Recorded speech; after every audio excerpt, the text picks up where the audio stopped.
Pahalgam terror attack matung Indian Armed Forces na Pakistan amadi Pakistan okupied Kashmir da laiba terrorist camp mapanda attack chathabadagi laibag ani asigi marakta chawna unkhatnaramba adu ceasefire agreement tawkhibadagi makhata na unkhatna khidre adu laibag asigi Armed Forces sing mikup nahum sing na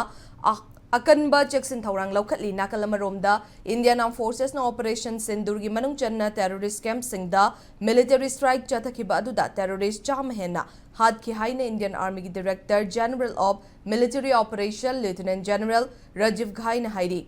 New Delhi da pangthokiba media briefing amada General asina makhatana military strike aduda Indian Airlines 1C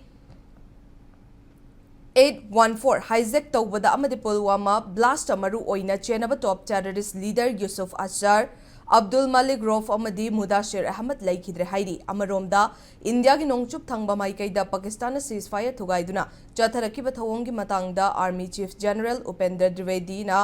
security situation gi matangda yengsinkhre loinana Pakistan na leibak ani na yanakiba warol hek thugairakpa matamda Pakistan gi mathakta chapchaba paukhum pinaba Army Chief asina Army Commander singda ayaba pikre hairi